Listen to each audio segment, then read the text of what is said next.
11వ అధ్యాయం.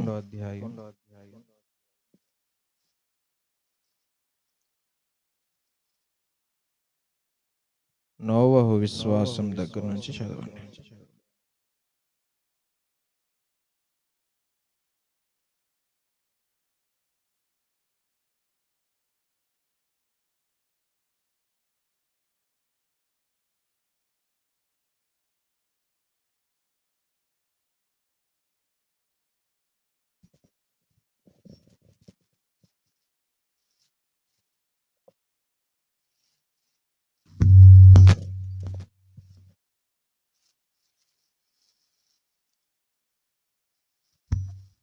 విశ్వాసమును బట్టి నోవాహు అది వరకు చూడని సంగతులను గూర్చి దేవుని చేత హెచ్చరింపబడి భయభక్తులు గలవాడై తన ఇంటి వారి రక్షణ కొరకు ఒక ఓడను సిద్ధము చేసెను. అందువలన అతడు లోకము మీద నేరస్థాపన చేసి విశ్వాసమును బట్టి కలుగు నీతికి వారసుడాయెను. అబ్రహాము పిలువబడినప్పుడు విశ్వాసమును బట్టి ఆ పిలుపునకు లోబడి తాను స్వాస్థ్యముగా పొందనై ఉన్న ప్రదేశమునకు బయలు వెళ్ళెను. మరియు ఎక్కడికి వెళ్ళవలెనో అది ఎరుగక బయలు వెళ్ళెను. విశ్వాసమును బట్టి అతడు అతనితో ఆ వాగ్దానమునకు సమాన వారసులైన ఇస్సాకు యాకోబు అనువారుడు గుడారములలో నివసించుచు అన్యుల దేశములలో ఉన్నట్టుగా వాగ్దాన దేశములో పరవాసులైరి. ఏలయనగా దేవుడు దేనికి శిల్పియు నిర్మాణకుడై ఉన్నాడో పునాదులు గల పట్టణము కొరకు అబ్రహాము ఎదురు చూచుచుండెను. చాలు. దేనికోసం ఎదురు చూశాడు అబ్రహాము?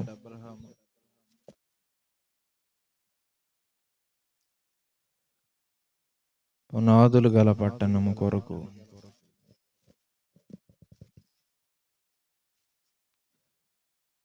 అబ్రహాము విశ్వాసమును బట్టి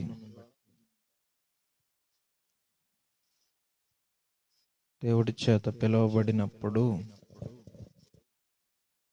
ఎక్కడికి వెళ్ళవలెనో ఎరుగక బయలు వెళ్ళెను. ఆ విశ్వాసము ద్వారా వారు వాగ్దాన దేశములో పరవాసులుగా ఉన్నారు, పరదేశులుగా ఉన్నారు.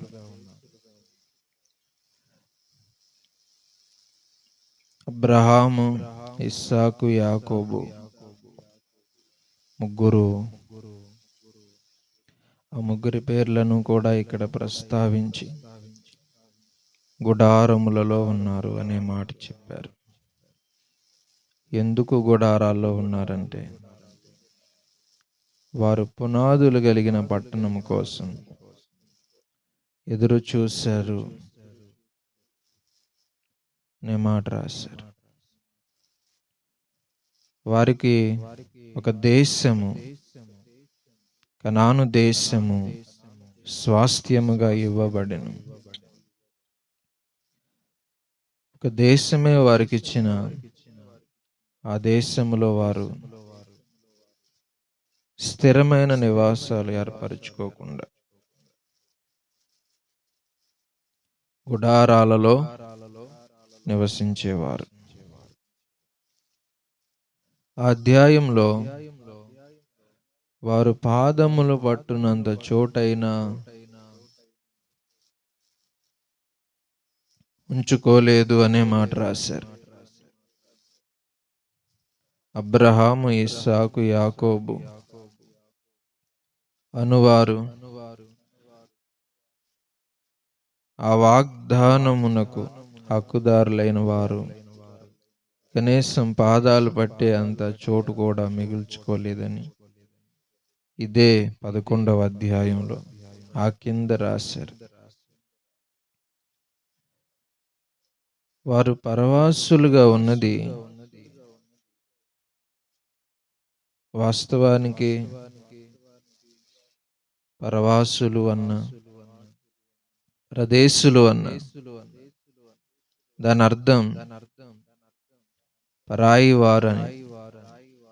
ఆ భూమితోనూ ఆ ప్రదేశంతోనూ సంబంధం లేనివారు అని దాని అర్థం.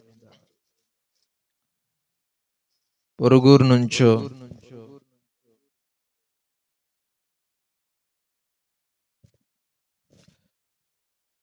పరాయి దేశం నుంచో వచ్చి వేరే దేశంలో కాపురం ఉంటే వాళ్ళని పరదేశులు అంటారు, లేకపోతే పరవాసులు అని. జనరల్గా పౌరసత్వం, సిటిజన్షిప్ అనేది ఆ పౌరులకు ఉంటుంది. ఆ దేశంలో జన్మించిన వారికి వస్తుంది. కాకపోతే అబ్రహాము ఇలాంటి భక్తులు స్వదేశాన్ని వదిలి పరదేశానికి బయలుదేరారు. వెళ్ళేటప్పుడు తెలీదు, ఎక్కడికి వెళుతున్నారో తెలియదు. దేవుడు పిలిచినప్పుడు ఏం చెప్పారంటే, అబ్రహామా, నీ తండ్రి ఏంటి, నీ స్వజనమును, నీ దేశమును వదిలి నేను నీకు చూపించబోయే దేశానికి బయలుదేరు అన్నారు తప్ప ఒక దేశం పేరు చెప్పి ఆ దేశం ఎక్కడ అస్తిత్వం కలిగి ఉందో, దాని ఉనికి ఎక్కడ ఉందో అనే సంపూర్ణమైన సమాచారం ఇవ్వకుండా అబ్రహాము, నేను చూపించే దేశానికి వెళ్ళు అని ఒక ఆజ్ఞలాగా ఇస్తే అబ్రహాము వెంటనే తడవు చేయకుండా బయలుదేరాడు. ఇక్కడ స్వదేశాన్ని వదిలిపెట్టాడు, స్వదేశాన్ని వదులుకున్నాడు. ఏ దేశానికి వెళ్తాడో అది తెలియదు. అక్కడికి వెళ్ళిన తర్వాత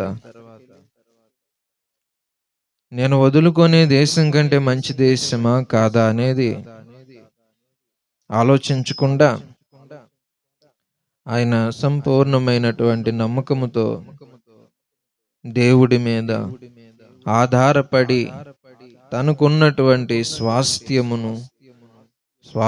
భాగములను వదిలిపెట్టి బయలుదేరాడు. అక్కడికి వెళ్ళిన తర్వాత తీరా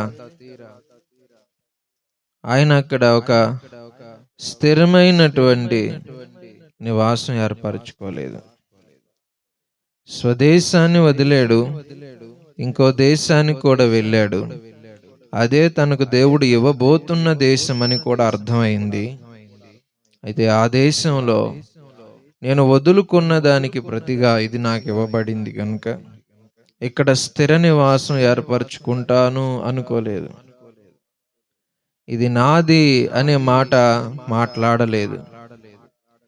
వాగ్దాన దేశంలో పరావాసిగా అబ్రహాము, తర్వాత ఇస్సాకు, తర్వాత యాకోబు ముగ్గురు నివాసం చేశారు. పొరుగు దేశంలో పరదేశులుగా ఉండడం అనేది పరిపాటి, సర్వసాధారణం.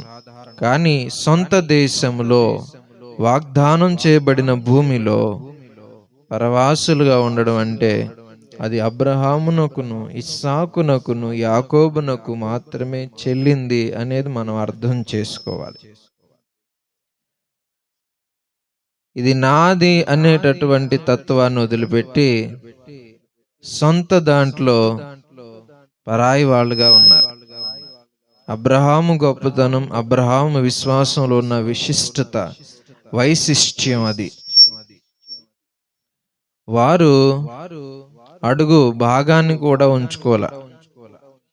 అబ్రహాము కొన్న స్థలం ఏమిటి అంటే, తన భార్య చచ్చిపోయినప్పుడు శారాను పాతి పెట్టడానికి ఆయనకి భూమి కావాల్సి వచ్చింది. ఎందుకంటే అక్రమంగా పరాయి వాళ్ళ దాంట్లో పాతి పెట్టలేము కాబట్టి.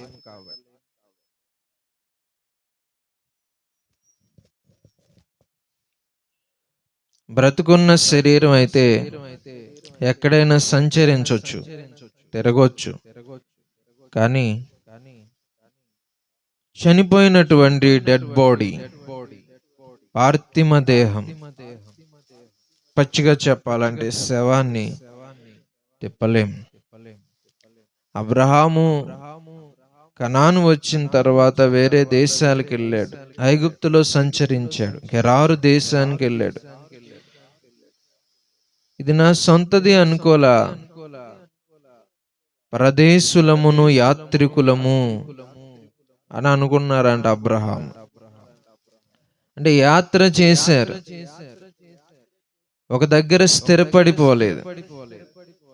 ప్రయాణించడం, ప్రయాణాలు చేయడం అది యాత్రికుల పరదేశుల లక్షణం అని గుర్తించాలి. కాకపోతే శవము ప్రయాణించలేదు గనుక అక్రమంగా ఎవరో ఒకరి దగ్గర పాతి పెట్టకూడదు గనుకను ఎవరో ఒకరి జాగాలో పూడ్చిపెట్టకూడదు. అందుకని ఆ దేశంలో మేబీ హేతు కుమారులో సంథింగ్ ఎవరో ఉంటారు, వారి దగ్గరికి వెళ్ళి, అయ్యా నా భార్య చనిపోయింది, పాతి పెట్టుటకు చోటు కావాలి, కాస్త స్థలం ఇప్పించండి అని అడిగితే వారన్నారు, అయ్యా మీరు ఇలా అడుగుతున్నారేంటి, మీరు మా మధ్య మహారాజుగా ఉన్నారు, రాజుగారు ఆజ్ఞాపిస్తే స్థలానికి కొదువా, భూములకు కొదువా, ఆజ్ఞ ఇవ్వండి మహారాజా అన్నట్లుగా వారు వినయంగా ప్రత్యుత్తరం ఇచ్చారు, వినమ్రతతో మాట్లాడారు. దానికి అబ్రహాం అంటారు, లేదు బాబు లేదు, నేను కొనుక్కుంటాను, ఉచితముగా మీరు ఇవ్వద్దన్నారు. అప్పుడు వేరే ఒక మనిషిని పిలిచాడు, నాకు పలానా మక్పేలా గుహ అనేటటువంటి ఒక ప్రదేశం ఉంది, అది నాకు ఇప్పించండి బాబు, ఆ సింధూర వనములో ఉన్న మక్పేలా గుహ నాకు కావాలి, I would like to bury my wife's body, నాకు ఆ స్థలం కావాలని అడిగితే ఆ స్థలం యొక్క యజమాని వచ్చా అంటాడు, అయ్యా అది 400 తులముల వెండి అవుతుంది, నీకు నాకు ఎంత, అది ఉచితంగా తీసుకోండి అన్నట్లుగా మాట్లాడితే అబ్రహాం అన్నారు, అలా కాదయ్యా నేను డబ్బిస్తానని చెప్పి ఆ వెండి తూచి ఇచ్చి ఆ పొలం కొన్నాడు. అది కూడా తాను బ్రతకడానికి, ఇల్లు కట్టుకోవడానికి కాదు, పార్థిమ దేహాలను పాతి పెట్టుకోవడానికి ఒక స్థలాన్ని కొనుక్కున్నాడు అబ్రహాం. అబ్రహాము మనసు ఎలా ఉందో మీరు చూడాలి. ఒకసారి సొదొమ రాజు, గొమొర్రా రాజు, వీళ్ళ మీదకి వేరే రాజులు యుద్ధానికి వచ్చారు. ఈ సొదొమ రాజు, గొమొర్రా రాజు, మరికొందరు రాజులు, ఒక 4-5 రాజులకు కప్పం కట్టుకునేవాళ్ళు, అంటే పన్ను, వారు చెప్పినట్లుగా బ్రతికేవాళ్ళు. ఆల్ ఆఫ్ ఎ సడన్ తిరగబడ్డారు వీళ్ళు. అప్పుడు తిరగబడితే వాళ్ళు ఏం చేస్తారు, వీరిని ముట్టికాయలు వేసి మరీ యుద్ధానికి వచ్చి లోపరుచుకునే ప్రయత్నం చేస్తే సొదొమ మనుషులందరినీ కూడా ఆ రాజులు ఓడించి పట్టుకెళ్ళిపోయారు. అందులో లోతు ఉన్నందువల్ల తనకి కొడుకు అవుతాడు అబ్రహామునకు. ఆ లోతు కోసం అబ్రహాము 318 మంది పిల్లల్ని, యుద్ధమున కలవరచబడిన 318 మందిని తన ఇంటనే పుట్టి యుద్ధానికి అలవరచబడిన వారిని పట్టుకొని వెళ్ళి యుద్ధం చేసి మొత్తం అందరినీ, మనుషుల్ని, పశువుల్ని, సొదొమ నుంచి ఆ రాజులు పట్టుకెళ్ళిన సమస్తమును తిరిగి తెచ్చారు. అప్పుడు సొదొమ రాజు వచ్చి అంటాడనమాట, ఈ మనుషుల్ని నాకు ఇచ్చే అబ్రహాము, ఈ దోపుడు సొమ్మంతా నువ్వు ఉంచేసుకో, అందులో వెండి ఉన్నా బంగారం ఉన్నా పర్వాలేదు, బలమైన పశువులున్నా పర్వాలేదు, ఎవ్రీథింగ్ తీసుకో అంటే అబ్రహాము అన్నారు, అబ్రహామును నేనే ధనవంతుని చేసి తిని అని నువ్వు చెప్పకుండానట్లుగా నీ దగ్గర నూలు పోగైనను చెప్పులు వారైనను తీసుకోనని నా దేవుని ఎదుట ప్రమాణం చేసొచ్చాను, నా చేయి పైకెత్తి, నాకేం వద్దు, కానీ ఈ పిల్లలకి కాస్త అన్నం పెట్టు చాలు, అది ధర్మం, వాళ్ళ కూలి అనుకుంటారు. రేపు మళ్ళీ నేను అబ్రహామును ధనవంతుని చేశానని నువ్వు చెప్తావేమో. నన్ను ధనవంతుని చేసేది నా దేవుడు, సొదొమ రాజు కాదు, ఇంకెవరో కాదు, హేతు కొడుకులు కాదు అని అబ్రహాం ప్రత్యుత్తరం ఇచ్చాడు. సొదొమ రాజు మేబీ ఇలా అనుకుని ఉంటాడు, అబ్రహాము యుద్ధం చేశాడు కాబట్టి రాజ్యం తీసేసుకుంటాడేమో అనుకున్నాడు. కానీ అబ్రహాము దౌర్జన్యం చేసి తీసుకునేవాడు కాదు. న్యాయంగా ఆలోచిస్తే యుద్ధం చేసింది అబ్రహామే కాబట్టి ఆ రాజ్యం అబ్రహాముదే అవ్వచ్చు. సరిసగం పాలించుకుందామన్నా తప్పు లేదు. అయినా సరే అబ్రహాము తన హక్కును వాడుకునేవాడు కాదు, దురాశపరుడు కాదు, నాకేమీ వద్దన్నాడు. అబ్రహాము మనసేంటో మీకు చెప్తున్నా. మెల్కీసెదెకు అనే షాలేము రాజు అప్పుడే వస్తే అన్నిటిలో దశమ భాగాలు అబ్రహాం ఇచ్చాడని ఉంది. అంటే ఇవ్వడం అనే మంచి గుణం ఉంది, తీసుకొని కక్కుర్తి అబ్రహాముకు లేనే లేదు. పరదేశుల యాత్రికుల విశ్వాసుల లక్షణం ఏంటంటే పోగేసుకోవడం కాదు, అడుక్కోవడం కాదు, ఇవ్వడం. అడుక్కొనేవాడు గొప్పవాడా, దానం చేసేవాడు గొప్పవాడా అంటే ఏం చెప్తారు? దానం చేసేవాడు గొప్పవాడు అని సర్వసాధారణంగా చెప్తారు. కానీ అడుక్కొనేవాళ్ళు, అడుక్కొని నువ్వు ఎంత అడుక్కొని పక్కన వాళ్ళది ఎంత దోచుకొని ఎంత పోగేసుకొని ఎంత గొప్పవాడు అయినా చివరికి నీకు వచ్చే పేరు ఏంటంటే నువ్వు అడుక్కొనేవాడివి. అర్థం అవ్వాలి ఈ విషయం. అడుక్కొని మేడల మిద్దెలు కట్టిన, స్థలాలే కొనుక్కున్నా, భూములు పోగేసుకున్నా, చివరికి నువ్వు చేసింది అడుక్కున్న పని కాబట్టి నువ్వు అడుక్కునే వాడవు, అడుక్కునే దానవు. ఈ రోజున అడుక్కునే వాళ్ళు, లంచాలు తీసుకునే వాళ్ళు, అక్రమంగా సంపాదించే వాళ్ళు, బాగా డబ్బు సంపాదించి విర్రవీగుతుంటే దేవుడు అంటాడు నువ్వు అడుక్కునేదానివి. అడుక్కునే వాడివి. అందరి దగ్గర చేతులు చాచుకొని అందరి యొక్క వస్తువులకు ఆశపడేటటువంటి తత్వం ఎక్కడి నుంచి వచ్చింది? నీ పొరుగువానిదేదియో కూడా ఆశించకూడదు, నీ పొరుగువాని ఎద్దునైనను ఆశించకూడదు, నీ పొరుగువాని భార్యను ఆశించకూడదు. అంటే దేవుడి నీతి అబ్రహాము ఏ విధంగా నెరవేరుస్తున్నాడు అది గుర్తించాల్సిన అవసరం ఉంది. దేవుడి బిడ్డలారా అర్థం చేసుకోండి బాగా. చాలా మంది కింద మీద పడి చచ్చి చెడి సంపాదించుకుంటారు, పోగేసుకుంటారు. నేను చెప్తున్నాను, నువ్వు ఈ లోకంలో కనిపించేవాడికి నీ దగ్గర నువ్వు కింద మీద పడి ప్రాకుల్లాడి వెంపర్లాడి మరి సంపాదించుకున్నది గొప్పగా కనిపించవచ్చు, కానీ నువ్వు ఎలా సంపాదించావో, ఎలా అడుక్కున్నావో, ఎన్ని తిప్పలు పడ్డావో, ఎన్ని అడ్డదారులు తొక్కేవో, సిగ్గుమాలి నీచమైన ఆత్మగౌరవం చంపుకొని సంపాదించావో దేవుడికి తెలుసు. కాబట్టి పరలోకంలో నిన్ను అడుక్కునేది అంటాడు ఆయన. మకుటము లేని మహారాజుగా బతకాలి, అడుక్కోకూడదు, ఇచ్చేలా ఉండాలి. ఎలా ఉండాలి? ఇచ్చేలా ఉండాలి. అడుక్కునేలాగా ఉండకూడదు, లాక్కునేలాగా ఉండకూడదు, దానం చేసేటట్లు ఉండాలి. నువ్వు రాజు బిడ్డవైతే ఎలా బ్రతకాలి? రాజుగారిలాగా బతకాలి, రాజుకు తగిన స్థాయిలో బతకాలి. అన్ని అడుక్కునే బతుకులే. హల్లెలూయా చెప్పండి అందరూ. ఒక ఆయన దానం చేసి ఊరంతటికి కూడా ఆస్తినంతా దానం చేసి ఏమీ లేకుండా, ఇల్లు కూడా లేకుండా అన్నీ ఇచ్చేసి ఆయన ఒట్టివాడే మిగిలిపోయాడు.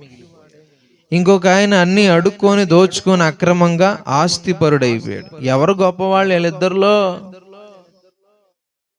మీరు చెప్పండి. అడుక్కుంటే 100 రూపాయలు దానం చేసేవాడు గొప్పవాడా, 100 రూపాయలు తీసుకునేవాడు గొప్పవాడా? ఇలాగంటాడు, తీసుకొని ఎవరు గొప్ప? తెలుసుకోండి, ఇలా బతకాలి. యాత్రికులు, పరదేశులుగా ఉన్న అబ్రహాము, ఇస్సాకు, యాకోబులు ఇలాగే బతికారు. మీరు యాకోబును చూసినా మీకు ఆ లక్షణం కనబడుద్ది. ఏశావు దగ్గరికి ఇలా అంటాడు, నా ప్రభువా, నీ కోసం ఈ మందను కానుకగా ఇచ్చుచున్నానంటే ఆయన అంటాడు ఏశావు వాళ్ళ అన్నయ్య, తమ్ముడు, ఐ హ్యావ్ ఎ లాట్, నాకు చాలా ఉంది, నువ్వు ఉంచుకొని అంటే అప్పుడు యాకోబు అంటాడు, అమ్మయ్య, చెప్పండి, వద్దులే. మన వాళ్ళు తీసుకో అంటారు, మొహమాటానికి వాళ్ళు ఒకవేళ వద్దులే అంటే వద్దా, సరే, హలో, హౌ ఆర్ యు, వింటున్నారా?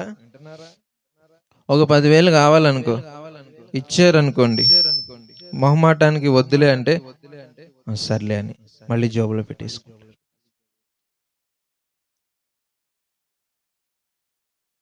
ఏదైనా నువ్వు ఆఫర్ చేస్తే ఇంక నీది కాదు అనుకున్నట్టు ఆఫర్ చేయాలి. యాకోబు అలా కాదు, నీతిమంతుడు నష్టము కలిగినను మాట తప్పడు. అన్నయ్య తీసుకోరా, నీ కోసం తీసుకొచ్చా, నీ మందంతా తీసుకో అంటే, అరే తమ్ముడు నాకు చాలా ఉందిరా అంటే, అమ్మయ్య బతికిపోయానరా అనుకోలా యాకోబు. అయితే తీసుకో, మళ్ళీ సంపాదించుకుంటా నేను. అది ఆ దమ్ము ఉండాలి, గట్స్ ఉండాలి. మళ్ళీ సంపాదించుకుంటా నేను, తీసుకోరా, పోతే పోయింది. అలాగే యాకోబు ఉన్నాడు, అబ్రహాము ఉన్నాడు. ఇస్సాకు జీవితం ఏంటనుకున్నారు? బావులు తవ్వుతాడా? వాళ్ళ నాన్నగారు పూడ్చిన బావులు, గెరార్ దేశం సంథింగ్. వచ్చేస్తారు అందరూ కూడా, రే మా ఊరు, మా బావులు, ఎవర్రా నువ్వు, ఎక్కడి నుంచి వచ్చావురా అంటే, మేవేనా, సర్లే అని అక్కడి నుంచి వెళ్ళిపోతాడు. రెహబోతు సంథింగ్ ఏదో పేరు పెడతాడు. ఇంకో బావి తవ్విస్తుంటే మళ్ళీ వచ్చేస్తారు వాళ్ళు. తవ్వినప్పుడు రారేళ్ళు, తవ్విన తర్వాత వచ్చి మాదిరా, ఎందుకంటే వాళ్ళు తవ్వుకోరు, వీళ్ళు తవ్వితే ఆ బావులు వాళ్ళు ఓన్ చేసుకోవడానికి, సొంతం చేసుకోవడానికి వాళ్ళు ట్రై చేస్తారు. వాళ్ళ ఉద్దేశం అది. తవ్వేటప్పుడు రారు, మధ్యలో ఆపరు, తవ్వేసిన తర్వాత వచ్చేవాళ్ళు. కానీ ఇస్సాకు తవ్వితే జలలు గల ఓటలు దొరికాయి అంటే ఇస్సాకుకి, వాళ్ళ నాన్నగారు పూడ్చిన బావులు తవ్వితే. వాళ్ళ నాన్నగారు తవ్విన బావులను వాళ్ళు పూడ్చారు, మళ్ళీ వాటిని తవ్వితే మంచి జలలు ఓట ఉండేది, నీళ్లు మంచి తీగా ఉండేవి. ఎంత కష్టపడి తవ్వాను కదా అనేవాడు కాదు, ఒరే బాబు మీకు మాకు గొడవ ఎందుకు, ఉంచేసుకోండి మీరా అని వెళ్ళిపోయేవాడు.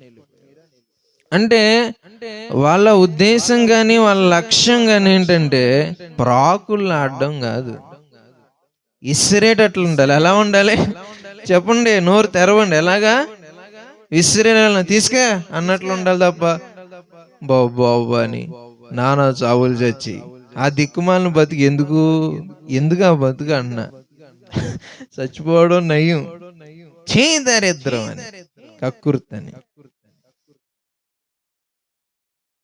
మన వాళ్ళు అమ్మఒడి, చెప్పండి ఏవడి, అమ్మవాడో ఇంకోవాడో డబ్బులు ఇస్తే అవి ఇచ్చింది ఎందుకంటే పాపం పేద ప్రజలు, పిల్లలు చదువుకున్నారని ఇస్తే, అవన్నీ దాచుకొని ఏ సెల్ ఫోన్లో, ఏ రిఫ్రిజిరేటర్లో, ఫ్రిడ్జ్లో కొనుక్కొని చూసారో.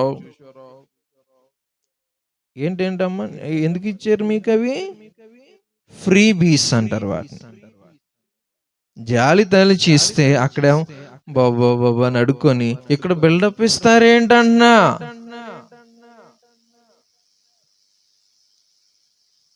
మన వాళ్ళకున్న జబ్బే ఇది, మన వాళ్ళకున్న జబ్బు ఇదే. ఇలాగ ఉండకూడదండి. పరదేశులు యాత్రికులే గాని వాళ్ళు ఇంకొకరి దగ్గర చేయి చాచి అడుక్కున్న దాఖలాలు లేవు. ఎలీషా దగ్గరికి వచ్చాడు ఎవరో, నయమాన్, ప్రార్థన చేశాడు. ఎవరో ప్రార్థన చేయి అన్నట్టు వచ్చాడు. అక్కడ నది ఉంది, 7 సార్లు మునిగి వెళ్ళిపో అంటే వచ్చి ప్రార్థన చేయాలిగా, నేను వస్తే ఇంత పెద్ద అధికారిని రాడా? మన ఊర్లో లేవా నదులు? ఇక్కడికి వచ్చి ఈ నదిలో మునగాల అంటే పెద్ద చెప్పాడు. అప్పుడు పనోడు అంటాడు, అలా కాదండి బాబు, ఒక్కసారి మునిగిది ఏమొచ్చిందండి, మునగండి అంటే మునిగాడు. 7 సార్లు మునిగితే జబ్బు పోయింది, మనోడు బాగుపడ్డాడు. అప్పుడు ఎలీషా దగ్గరికి వచ్చి, బాబు ఏదో అనుకున్నాను కానీ మీ మాట ప్రకారం చేస్తే, యేసు ప్రభు మాట ప్రకారం చేస్తే చేపలు పడిపోయినాయి పేతురుకి, నీ మాట ప్రకారం నేను చేస్తే నాకేమొచ్చేసింది, స్వస్థత వచ్చేసింది. కొంచెం అటు వెళ్ళి వలయండి అన్నాడు, పడ్డాయి. నువ్వు వెళ్ళి మునుగు అన్నాడు ఈయన. ఆ రోజు నేరుగా యేసు ప్రభు వచ్చి చెప్పిన, ఎలీషాలో దేవుడు ఉండి చెప్పిన ఒకటే, చెప్పింది ఆయనే. బాబు నీ మాటలో ఏదో మహత్యం ఉందయ్యా, ఊరికే తీసి పడేసేది కాదు, కాస్త బరువు ఉంది నీ మాటకు, వెయిట్ ఉంది బాబు, ఏం చెప్తా చేయొచ్చు నీ మాట బాబు, ఈ ఊర్లో గొప్ప ప్రవక్త ఉన్నాడు అని అర్థమైన తర్వాత చేయి చాచి ఈ డబ్బులు ఇస్తున్నాడు, కానుక తీసుకొని వెండి బంగారం వస్త్రాలు అవన్నీ ఇస్తుంటే, ఎలీషా నాకొద్దు, వద్దంటే వద్దు బాబు, అట్లా కాదండి అని బతిమలాడినా సరే వద్దు. బతిమలాడితే సర్లే, ముందు వద్దొద్దు అంటారు, బతిమలాడితే ఏముంటానండి బాబు మీరు మరీ మొహమాట పెట్టేస్తున్నారు. చిచ్చి చిచ్చి చిచ్చి చిచ్చి హల్లెలూయా, హల్లెలూయా చెప్పట్లా మీరు? కాఫీ తాగుతారండి? వద్దండి, వద్దొద్దు వద్దు, తీసుకొని పర్లేదు, వద్దండి తీసుకొని పర్లేదు, వద్దండి వద్దండి బాబు తీసుకోండి భలేవారు మీరంటే, మీరు మరీ మొహమాట పెట్టేస్తున్నారండి. హలో వింటున్నారా? ఇదేం బుద్ధిరా నాయన, నీ మాట అవునంటే అవును, కాదంటే కాదు, ముందు పెట్టి చేసి తర్వాత సరే. ఓహో, మన అందరిని అననులే, కొందరు వద్దు అంటారు కానుకలు ఇస్తే, తర్వాత ఏం చేస్తారు? దీన్ని ఇక్కడతో వదిలేస్తున్నా. ఇప్పుడు అమెరికాలో ఒకటి ఉంది, అమెరికాలో ఒక ఆయన ఒక ఇంటికి గెస్ట్కి వెళ్తే, ఇండియన్ వాళ్ళు కాఫీ తీసుకొచ్చారంట. తీసుకొచ్చి తాగండి అంటే ఆయన వద్దండి అంటే వాళ్ళు తీసుకెళ్ళిపోతున్నారంట. అక్కడ మన భారతదేశంలో లాగా వద్దంటే తీసుకోండి, అయ్యో వద్దండి తీసుకోండి, అయ్యో పర్లేదండి వద్దండి తీసుకోండి అంటే చివరికి తీసుకుంటారు. ఇలాగ అనుకున్నాడు మనోడు. అక్కడ అలా ఉండదు, అక్కడ ఎస్ అంటే ఎస్, నో అంటే నో, తీసుకెళ్ళిపోతారు, ఉంచరు. మీ అందరికి అర్థమవుతుంది అనుకుంటున్నా. కాబట్టి ఈ పనికిమాలిన నాటకాలు వద్దే వద్దు. If you want that say give me, నీకు నిజంగా వద్దంటే వద్దని చెప్పు. మొహమాటానికి మాట్లాడనే చెప్పట్లేదు మీరెవరు, మొహమాటానికి మాట్లాడకూడదు. ఎలీషా చేసింది అదే, వద్దంటే వద్దు, వద్దే తీసుకెళ్ళిపోతుంటే గెహాజీ చూసాడు. ఎవరండే? నా యజమానుడు పిచ్చోడు, తెంగరోడ్లాగా ఉన్నాడు, మంచి ఆఫర్ వదులుకున్నాడని నయమాను వెంటబడి మా యజమానుడు ఇమ్మంటున్నాడని తెచ్చుకున్నాడు వెళ్ళి. ఇప్పుడు ఎవరికి చెడ్డ పేరు అది?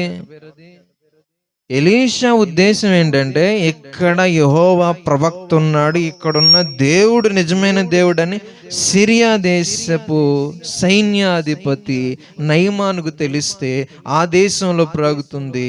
ఈ దేశంలో ఉన్న దేవుడు గొప్పదనం తెలియాలి. అది పౌరుషం, అది రోషం.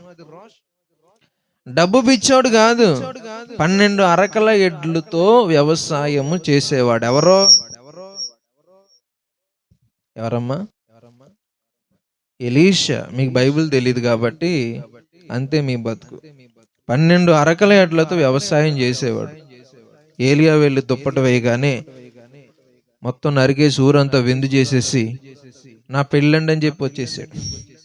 పెళ్ళికి ఎలాగో ఎడ్లు నరికి విందు చేస్తాం కదా, ఇదే గొప్ప పెళ్ళి అనుకున్నాడు. పెళ్లి లేదేం లేదు ఆయనకి. బ్రహ్మచారిగా సేవకు వచ్చేసాడు. వదిలేసుకొని వచ్చినోడు ఆల్రెడీ. కొంతమందికి డబ్బు చూస్తే పచ్చ నోట్లు చూస్తే పచ్చ కామర్లు అయిపోతాయి వాళ్ళకి. అంటే ఓ 10 రోజులు అన్నం తిన్నోడు ఎలా అన్నం తింటాడు? అట్లాగే వీళ్ళు ఎప్పుడు డబ్బును చూడలేదు కదా. సేవలో డబ్బు వచ్చేసరికి వెర్రి పట్టేస్తుంటది కొందరికి. హల్లెలూయా.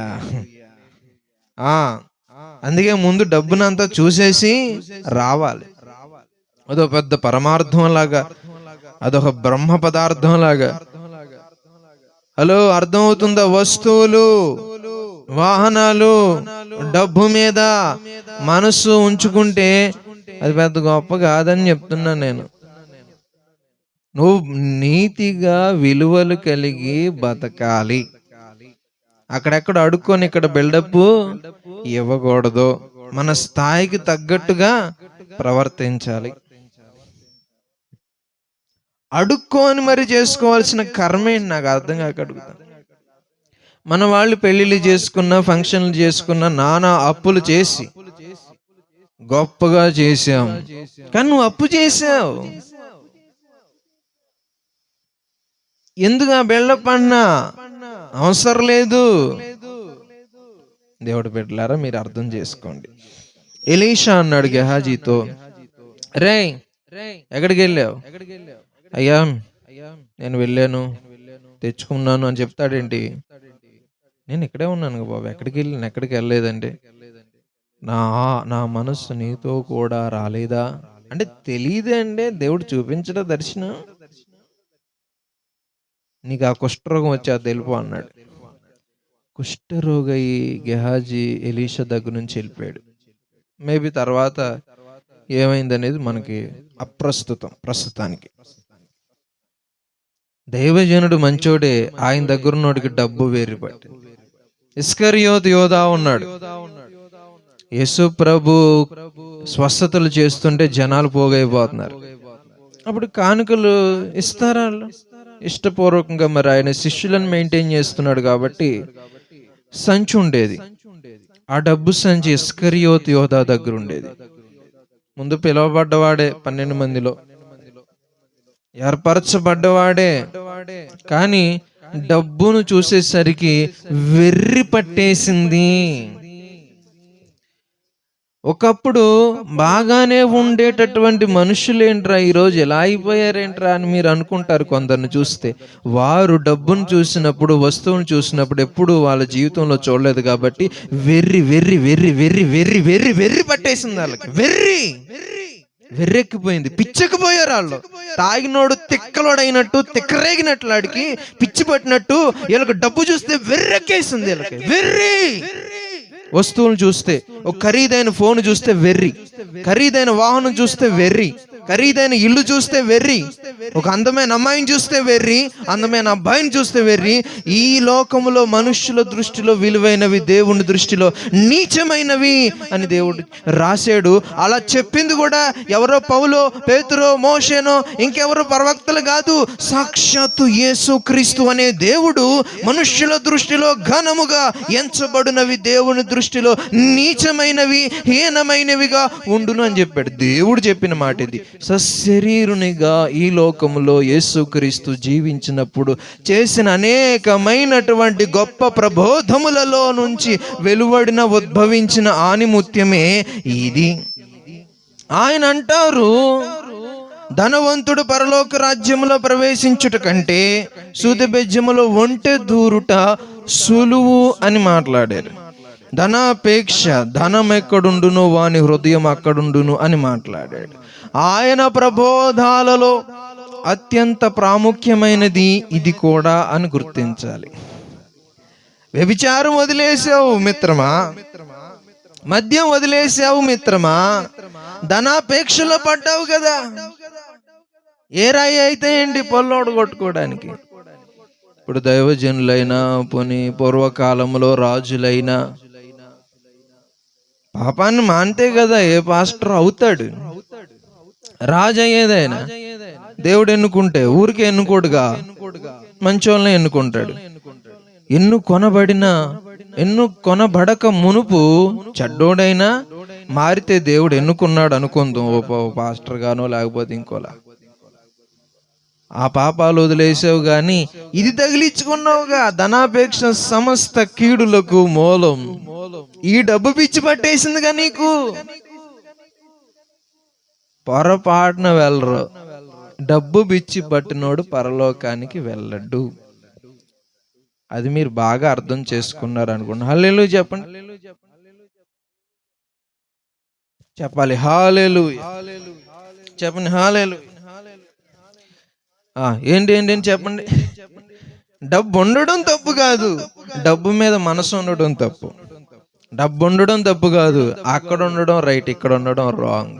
ఎందుకంటే అది ఎక్కడుంటే నువ్వు అక్కడ ఉంటావు, అది ఎక్కడుంటే ఎక్కడ ఉంటావు, అక్కడ ఉంటే అక్కడ ఉంటావు. అన్ని పాపాలు వదిలేసిన వాళ్ళు ఉన్నారు. డబ్బు బిచ్చి ఏదో గుంటలో పడ్డావు కదరా, వ్యభిచారం అనే గుంటలోంచి పైకి వచ్చావు, ధనాపేక్ష అనే గుంటలో పడ్డావు. ఎందుకు మనుషులు మారిపోతున్నారు చెప్పండి? వెర్రి పట్టేసింది వాళ్ళకి డబ్బు చూడగానే. మామూలు రోజులు కాదు, కొంతమంది చూడలేము అసలు. అమ్మో, ఈ కుక్కలను పెంచుకుంటారు అంటే ఇది ఒక స్టేటస్. కుక్కలను తెచ్చిపెట్టుకుంటే డబ్బున్న వాళ్ళని అనుకోవాలి అందరూ. మనుషుల్ని సరిగ్గా చూసుకొని సావండి కుక్కల తర్వాత. కాదండి, మనుషులు ఎంత వెర్రి, ఎంత బిల్డప్ అంటే వీళ్ళకి మింగడానికి మెతుకులేదు కానీ మీసాలకి సంపంగి నూనె అన్నట్టు. హల్లెలూయా, హల్లెలూయా. మా అంటారా మీరు? ఈ బిల్డప్ మానేస్తారా? వద్దు. ఇక్కడ ఏముంది ఏమి లేదనేది కాదు, ఎలా వచ్చింది అది. దేవుడు వద్దన్నా ఇచ్చాడా? దాని వెంటబడి అడుక్కొని తెచ్చుకొని దాని ద్వారా కుష్ఠరోగం తెచ్చుకున్నారా? గేహాజీ తెచ్చుకున్నాడు, వెళ్ళి దాని వెంటపడి పరిగెత్తుకుంటూ వెళ్ళి తెచ్చుకున్నాడు. ఇంటికి వస్తే కాదన్నాడు ఎలీషా, ఎక్కడికో పోదంటే వెళ్ళి తెచ్చుకున్నాడు గేహాజీ. కాదన్నా కాళ్ళ దగ్గరకు వచ్చి పడాలి డబ్బు. అపోస్తలుల పాదముల దగ్గరకు తెచ్చి స్థిర ఆస్తులను పడేసారంట. నెత్తి మీద పెట్టుకున్నారు వాళ్ళు.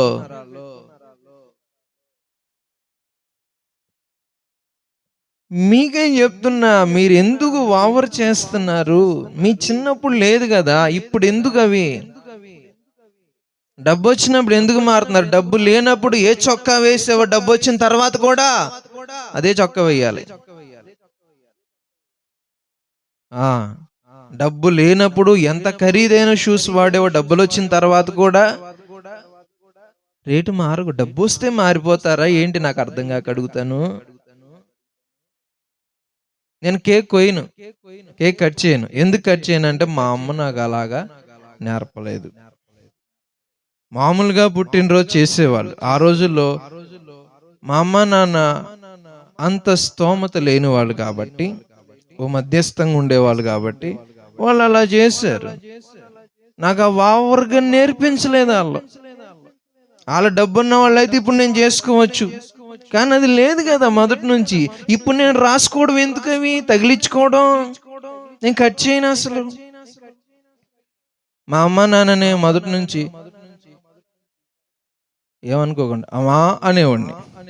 ఇప్పుడు స్టైల్గా మమ్మీ అనొచ్చా? అరే ఓవర్ యాక్షన్ ఆపేయండి, చూడలేక చచ్చిపోతున్నాం మేము. చిన్నప్పుడు నానా నానా నానోయ్ అంటారు. కాస్త పెద్దయినాక వాళ్ళని చూసి పులిని చూసి నక్క వాతలు పెట్టుకుందంట. Daddy ఆపేయి daddy. హల్లెలూయా చెప్పండి. చిన్నప్పటి నుంచి నువ్వు కేకులు కోస్తే ఓకే, చిన్నప్పటి నుంచి మమ్మీ డాడీ అని పిలిస్తే ఓకే, మధ్యలో ఎందుకన్నా ఈ ఓవర్ యాక్షన్? పనికి మాలిన సంతని. నీ కార్స్గా బతకండి. మా అమ్మ నాన్న పిలిచే పిలుపులు నేను మార్చను. మేబీ నా పిల్లలు గొప్పగా బతకొచ్చేమో, పెంచొచ్చేమో తెలీదు, అలా బతకొచ్చు. ఒకప్పుడు ఒకలాగుండి ఇప్పుడు రంగు మార్చేసేవేంట్రా? అబ్రహాం ఇస్సాకు యాకోబులు మారలేదు కదా.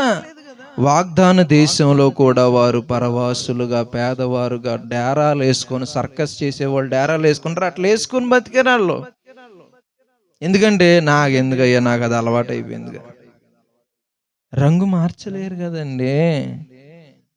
మాకొద్దులే, మాకు పిల్లలు పుడతారుగా, వాళ్ళు డబ్బున్న వాళ్ళు అవ్వాలి, వాళ్ళు బాగుండాలని వాళ్ళు కోరుకున్నారు. మంచిది. అది ఈ వయసుకు తగ్గట్టుగానే ఉండాలి. ఈ ఓవర్ యాక్షన్ ఏంటి?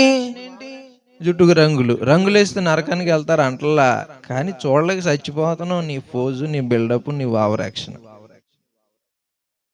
డబ్బు వస్తే జుట్టుకు రంగులు వచ్చేస్తాయి, అమ్మో ఎన్నో వచ్చేస్తాయి. ఫోన్ అవుతుంది ఎత్తడం రానోళ్ళు కూడా ఫోను పర్సులోనూ పెట్టుకోదు, వ్యాలెట్లో పెట్టుకోదు. ఖచ్చితంగా ఇది కనపడాలి చాట అందరికి. ఇలా ఇలా మాలాంటి వాళ్ళు అనుకో ఒకేసారి 4-5 ఫోన్లు వాడేస్తాం మేము.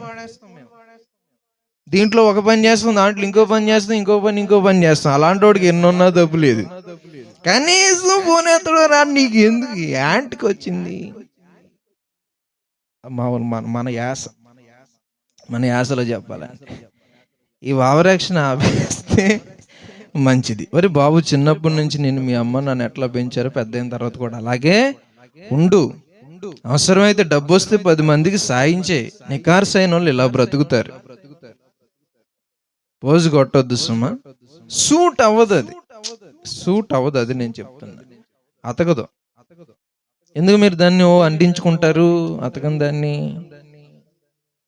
హల్లెలూయా. ఎంత పూసుకున్నా చిన్నప్పటి నుంచి ఉన్నది ఏదో రోజు బయటకు వచ్చేస్తుంది. ఆ పిలుపులైనా అవైనా కోపంలో అయినా ఇంకో విధంగానే. పుట్టప్పుడు మమ్మీ రాసుకుంటారు, కోపం వస్తే వాళ్ళ అమ్మ వాళ్ళ కూతుర్ని పచ్చి బూతులు తిడద్ది. ఏంటి మరి ఇది? డాడీ డాడీ అంటాడు ఈడు తిడతాడు తల్లిదండ్రుల్ని. అది రియాలిటీ రా బాబు, అది లోపల ఉంది. నువ్వు ఎన్ని కవర్ చేసి తొక్కిపెట్టిన అది పోదు అది. సో మీరు మీలాగా ఉండండి. చిన్నప్పుడు ఎలా పెరిగారో అలాగే పెరగండి. లేనిపోనివి పూసుకోవద్దు, ఓవర్ యాక్షన్ చెయ్యవద్దు. హల్లెలూయా చెప్తారు అందరూ ఒకసారి. హల్లెలూయా. బాగా అర్థమై ఉంటుంది మీకు.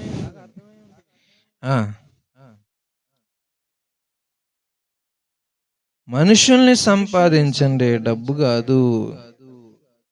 అన్యాయపు సిరి వలన మనుషుల్ని సంపాదించండి అని నేను అన్నాను, దేవుడు అన్నాడు.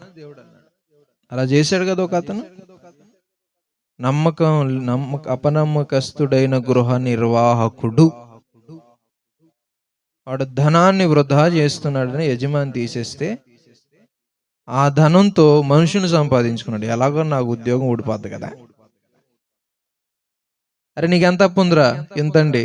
ఇగో నీ అప్పు దొంగ లెక్కలు రాసి తగ్గించేస్తున్నా అంటే ఆడు నా ఉద్యోగం పోయి నాకు మీ ఇంట్లో ఉంచుకోరు బాబు అంటున్నాడు. ఈ మెయిల్ చేశాడు కాబట్టి వీడికి ఏదో ఒక ఉపకారం చేద్దామని ఆడనుకుంటాడని అన్యాయపు సిరి ద్వారా మనుషుని సంపాదించుకుంటున్నాడు. ఇది వింత పక్షి డబ్బు అనేది ఎగిరిపోద్ది రెక్కలేసుకొని. ఈలోగా ఆ డబ్బుతో మనుషుల్ని సంపాదించుకో, కాస్త మనుషుల యొక్క దీవెనలు సంపాదించుకో, డబ్బును సంపాదించుకో. మాకు చెదలు పట్టేస్తే చిమ్మట పడుతుంది, తుప్పు పడుతుంది. ఊరుగొండ భాష గారు దేవని ఇనుమా బంగారం. నోట్లు రద్దు చేశారనుకో, అప్పుడు అర్థం అవుద్ది తుప్పు పట్టడం అంటే ఏంటో, చెద పట్టడం అంటే ఏంటో. కాబట్టి మీరు బాగా అర్థం చేసుకోవలసిన విషయం, ఈ పనికి మాలిన ప్రాకుల్లాట వదిలేయండి. అబ్రహాము, ఇస్సాకు, యాకోబులు ఎక్కడ పరదేశులుగా ఉన్నారు? వాగ్దాన దేశంలో. సొంత ఇంట్లో అద్దె కట్టుకుంటున్నారంట. అర్థమైందా మీకు? అంతా నాదంటాం మనం. వాళ్ళు సొంతది పట్టుకొని మాది కాదు బాబోయ్ అన్నట్టు బతుకుతున్నారు వాళ్ళు. అంతా మాదే. మన పేర్లు రాసేస్తాం, ఇది నాదే, ఈ ఫ్యాన్ నాదే, రాసుకో మార్తమ్మ, ఫ్యాన్ మీద మార్తమ్మ, కుర్చీ మీద రంగారావు రాసుకో. నేను ఇచ్చానని తెలియాలి, ఇది నాది, ఇది మంది. హల్లెలూయా. వాళ్ళు వాగ్దాన దేశంలో కాళ్ళు పట్టేంత చోటు కూడా తీసుకోలేదండి. ఏంటి చెప్పండి? కాలు అడుగు భూమి కూడా. కానీ కొన్ని ఎన్నో వేల ఎకరాల భూమి దేశం వాళ్ళదే, కానీ అడుగు భూమి కూడా తీసుకోలేదంట. ఎందుకని తీసుకోవాలా? మనం ఉంటామా? ఒక 4-5 సెంట్లు భూమి కొనుకొని రై ముందు కంచేసేరా, ఎవడైనా తీసేసుకుంటాడేమో. తప్పంటలా, మన బుద్ధి అలా ఉంది. అయ్యా అక్కడికి పోద్దులేరా అనుకున్నారు వాళ్ళు. ఎవరు? అబ్రహాము, ఇస్సాకు, యాకోబు. దేవుడు చెప్పాడుగా మందే అని. ఎవడొస్తాడు? ఉంటది అదే. మనం వెళ్ళిపోతే మరి ఇంకొకరు వచ్చి ఆక్రమించుకుంటారు అనుకోలా. ఐగుప్తు వెళ్ళేవాడు, గెరారు వెళ్ళేవాడు, ఇంకో చోటుకి వెళ్ళేవాడు. అబ్రహాం, ఇస్సాకు, యాకోబులు చేసింది అదే. అమ్మో ఇక్కడ మనం తిష్టేసేసుకోవాలి, ఈ ఊరు వదిలేసి ఇల్లు వదిలేసి వెళ్ళిపోతే ఏమైపోద్ది అనుకున్నారా వాళ్ళు? దేవుడి మీద నమ్మకం ఉంది. నేను ఎటు తిరిగి వచ్చినా చివరికి అది దేవుడు నాకే ఇస్తాడు, నాకంటే నా పిల్లలకి అని వాళ్ళ అర్థం, వాళ్ళ భావం అది. మా పిల్లలకే ఇస్తాడులే దేవుడు, ఎవడికి ఇస్తాడు మాకు కాగా. ఇది కదా విశ్వాసులకు ఉండాల్సిన లక్షణం. భయం ఎవడొచ్చి దోచేసుకుంటాడు.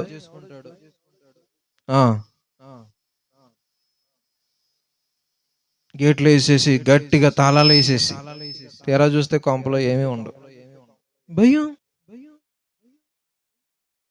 బాబు ఇక్కడ చచ్చిపోతారేంటి మీరు? ఇంట్లోనే ఎల్లకాలం ఉంటారా? మరి ఎంత వావరా? అబ్రహాము, ఇస్సాకు, యాకోబులు అలా లేరు. పరదేశులు అనండి,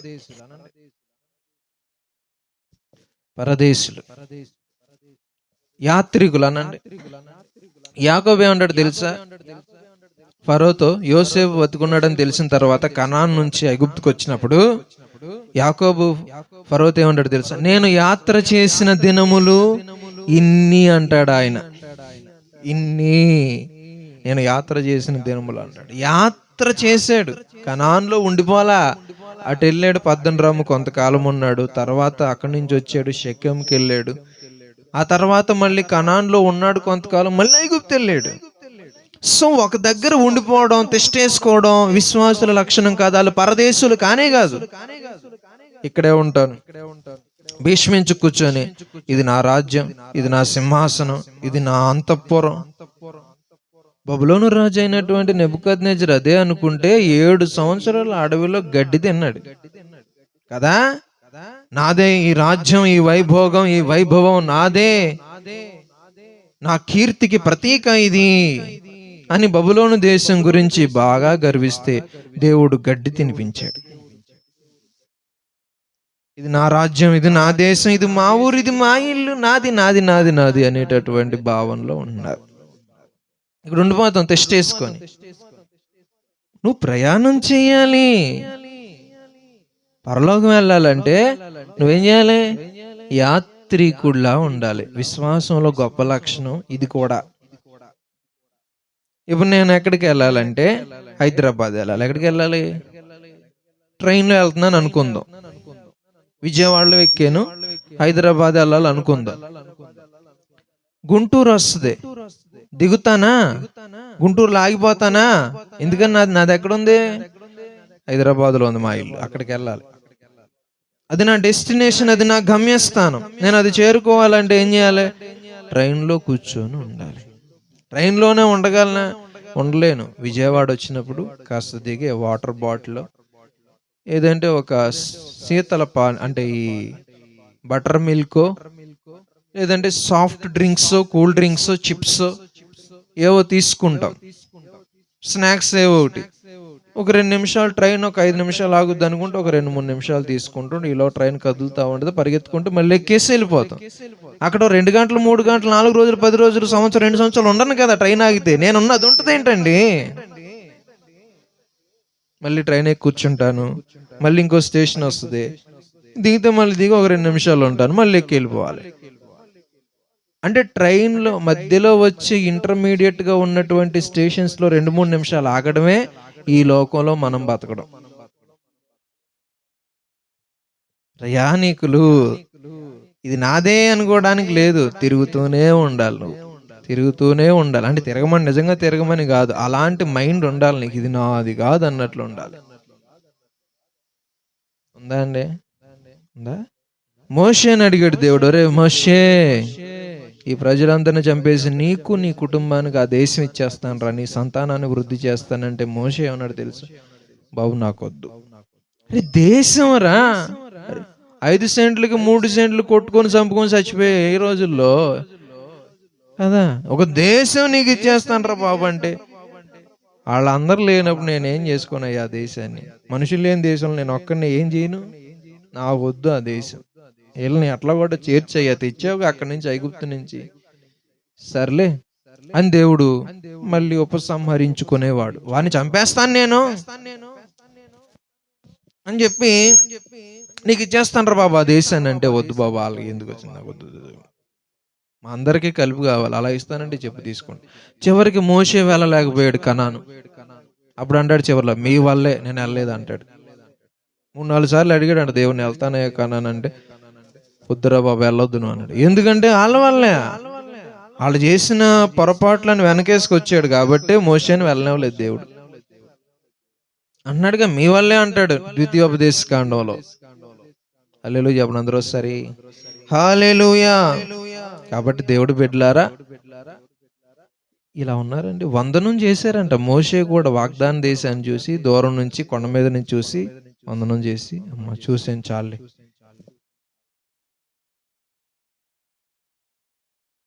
నువ్వు పరదేశివైతే పరవాసివైతే నువ్వెందుకని ప్రయాణం చేయాలి కదా? ఐగుప్తులో ఉన్నాడు 40 సంవత్సరాలు ఉన్నాడు మోషే, 40 సంవత్సరాలు. తర్వాత మిద్యాను దేశానికి వెళ్ళాడు, 40 సంవత్సరాలు ఉన్నాడు అక్కడ. మళ్ళీ తర్వాత తిరిగి వచ్చి 40 సంవత్సరాల అరణ్యంలో ఉన్నాడు, చచ్చిపోయాడు. ఒక దగ్గరే లేడు కదా. యాకోబు ఒక దగ్గరే లేడు, అబ్రహాం ఒక దగ్గరే లేడు. హారాన్లో కొంతకాలం ఉన్నాడు అబ్రహాము, గెరారులో ఉన్నాడు, ఐగుప్తులో ఉన్నాడు, కనానులో ఉన్నాడు, సొంత దేశంలో కల్దీయుల దేశంలో ఉన్నాడు. యాకోబు పద్దనరాములో ఉన్నాడు కొంతకాలం షెకెములో ఉన్నాడు, కొంతకాలం ఐగుప్తులో ఉన్నాడు. ఇలా వాళ్ళ జీవితం అంతా కూడా ఎక్కడ స్థిరపడలా. మరి మనోళ్ళు ఎందుకు స్థిరపడిపోతున్నారు అంటే, ఆ మనసు కలిగి ఉండమని, దేశదిమ్మరోళ్ళ తిరగమని ఏం కాదు, నాది కాదు అనేటటువంటి భావన కలిగి లేరు. హల్లెలూయా చెప్పండి అందరూ ఒకసారి, హల్లెలూయా హల్లెలూయా. నేను ముగిస్తూ ఉన్నా, అయిపోయింది. ఒక మాట అడుగుతున్నా మిమ్మల్ని, మీరు పరదేశులా కాదా? పరదేశుల్లా ఉన్నారా? గుండె మీద చేసుకొని చెప్పండి, పరదేశుల్లా ఉన్నారా? నాది నాది అంటూ అధులాట నీకెందుకు, ఏది నీది కాదు సత్యమిది ఎరుగవెందుకు, ఇహలోక ఆశలెందుకు, పైనున్న వాటిని వెదకు, ఇహలోక ఆశలెందుకు, పైనున్న వాటిని వెతకు, నాది నాది అంటూ అధులాట నీకెందుకు. హల్లెలూయా. హైవే మీద వెళ్తారా? తెలుసా హైవే అంటే ఏంటో తెలుసా మీకు? హైవే ఇప్పుడు ఏదో ఊరు వెళ్ళా, ఏ ఊరు అది, కొంచెం లాంగ్, అది హైవే మీద వెళ్ళా, కింద బైపాస్లు ఉంటాయి చూసారా, కల్పారు వంతున, ఇది టోల్ గేట్ ఏదో ఉంటుంది ఇక్కడ మనకి. అక్కడ నుంచి ఏలూరులోకి ఇలా డౌన్ వెళ్తుంది, కాలేజ్ ఉంటుంది, ఇంజనీరింగ్ కాలేజ్. అక్కడ ఏలూరు లోపలికి వెళ్తాం మనం, చూసారా, ఒట్లూరు వంతెన మీద నుంచి అట్లా లోపలికి వెళ్తాం. అది బైపాస్, కిందకి దిగి వెళ్ళడం ఏలూరులోకి వెళ్ళాలంటే. హైవే మీద వెళ్తే ఏలూరు లోపలికి వెళ్ళాం మనం. ఇప్పుడు ఉదాహరణకి రాజమండ్రి నుంచి బయలుదేరి ఏ గుంటూరు వెళ్ళాలనుకుంటే హైవే మీదే వెళ్ళిపోవచ్చు కారులో. అప్పుడు రాజమార్గంలో వెళ్ళు నువ్వు, కిందకి ఎవరు వెళ్తారు? అక్కడక్కడే ఉండేవాళ్ళు, ఏలూరు సంబంధులు అక్కడ ఉంటారు. నువ్వు ఏలూరు సంబంధివి కాదుగా, ఈ లోక సంబంధివి కాదుగా. ఎందుకు దిగుతున్నావు? హైవే రాజమార్గం దిగేస్తున్నారు ఎందుకని? కొన్ని బస్సులు కూడా హైవే మీద నుంచి దిగి వెళ్తాయి, బైపాస్ చేస్తాయి అన్నమాట.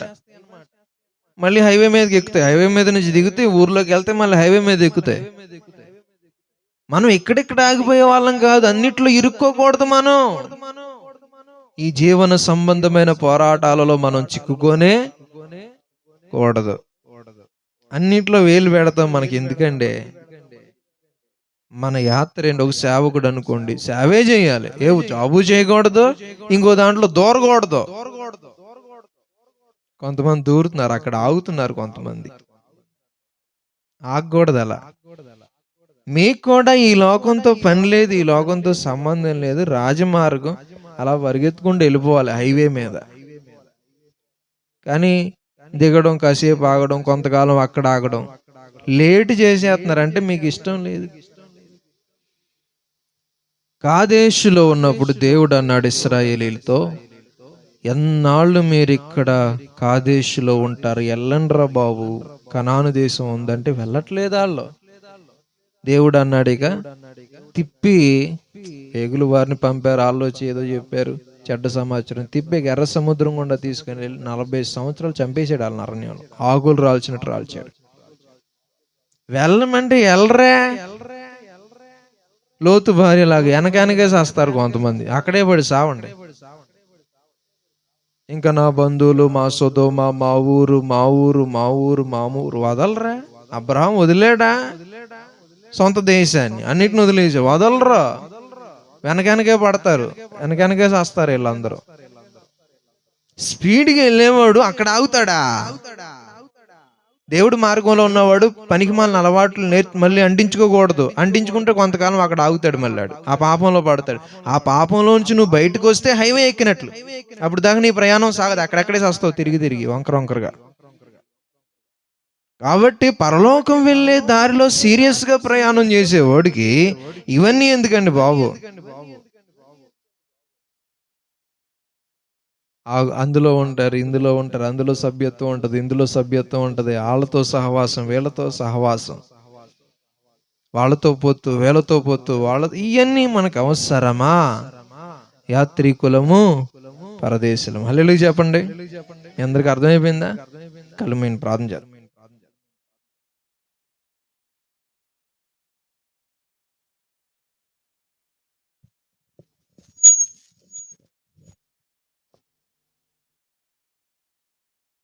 అందరు కళ్ళు మూయండి, ప్రార్థన చేసుకోండి.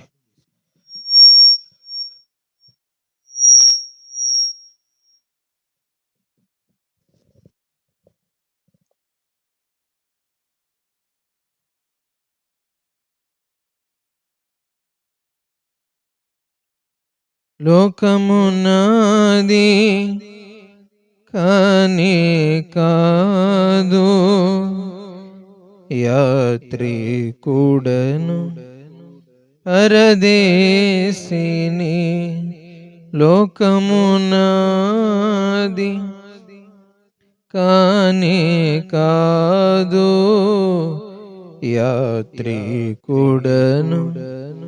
పరదేశిని. నాకు నివాసం లేనే లేదు, నాకు నివాసం లేనే లేదు.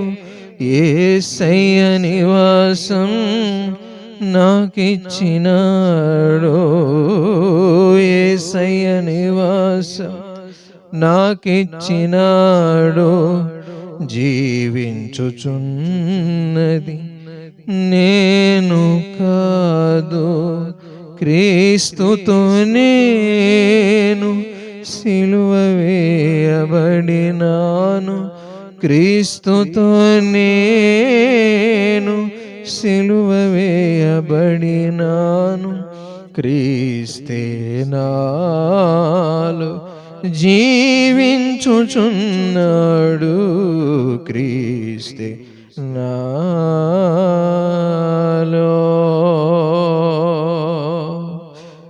జీవించుచున్నది.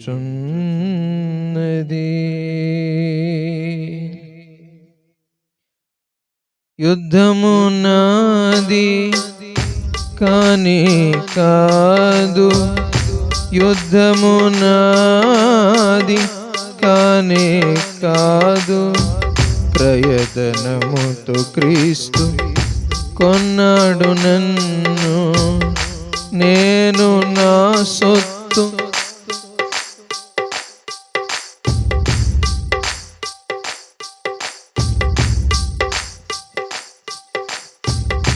నా చిత్తమెన్నడు నాలో నెరవేరలేదు, నా చిత్తమెన్నడు నాలో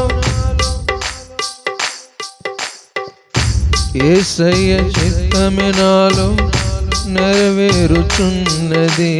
యేసయ్య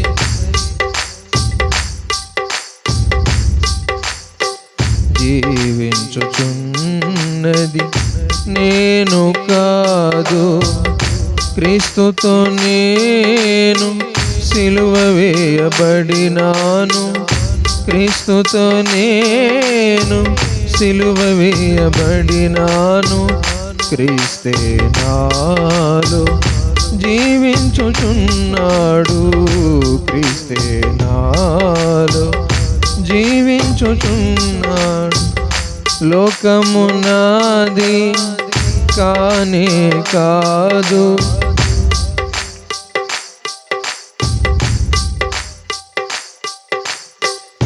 యాత్రికుడను పరదేశిని.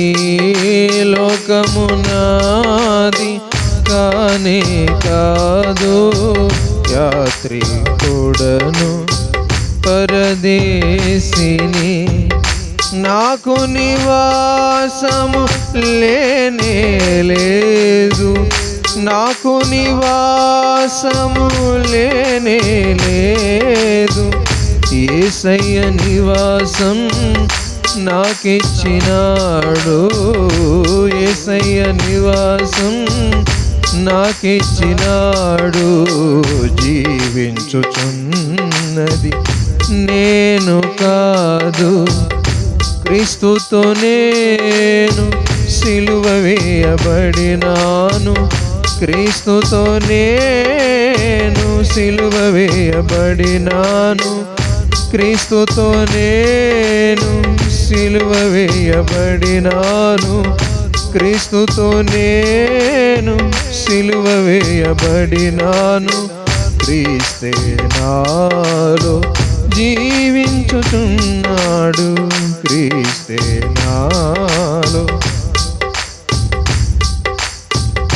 నేను నా సొత్తు కాని కాదు, నేను నా సొత్తు కాని కాదు, క్రయధనముతో క్రీస్తు కొన్నాడు నన్ను, క్రయధనముతో క్రీస్తు కొన్నాడు నన్ను. నా చిత్తమెన్నడు నాలో నెరవేరలేదు, నా చిత్తమెన్నడు నాలో నెరవేరలేదు. యేసయ్య చిత్తమే నాలో నెరవేరుచున్నది, యేసయ్య చిత్తమే నాలో నెరవేరుచున్నది. జీవించుచున్నది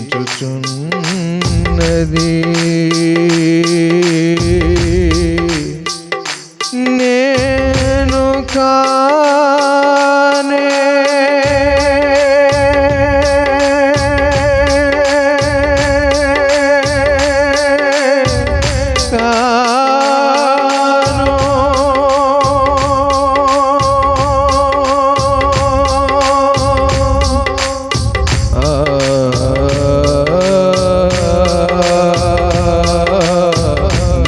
కృప సమృద్ధిగా తోడై నడిపించినావు, నీ కృప సమృద్ధిగా.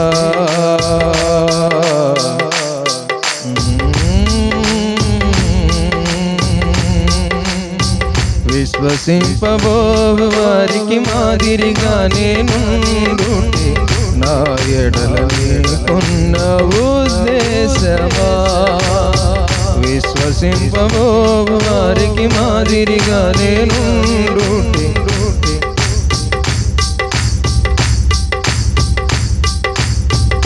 మరణము నన్నేమి చేయలేదు, పరిస్థితి నన్నేమి చేయగలదు. మరణము నన్నేమి చేయలేదు, పరిస్థితి నన్నేమి చేయగలదు. నీ కృప సమృద్ధిగా తోడై నడిపించినావు. దయ్యాలు గడగడ వణుకుచు కేకలు వేసే సేవ చేసే నా ఎడల నీకున్న ఉద్దేశమా. దయ్యాలు గడగడ వణుకుచు కేకలు వేసే సేవ చేసే నా ఎడల నీకున్న ఉద్దేశమా. ఉద్దేశమా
బానిసత్వము నుండి శ్రమల బారి నుండి విడిపించావు నన్ను.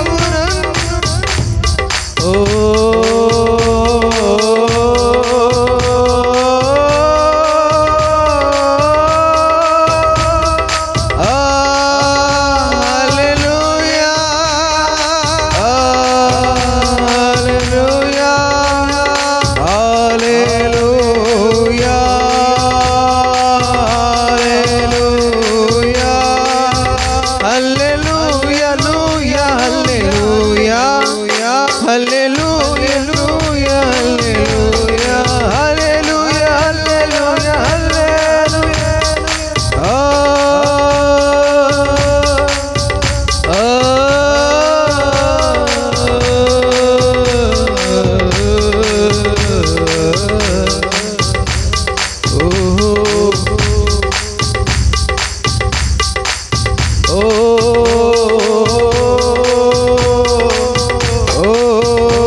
Mm-hmm.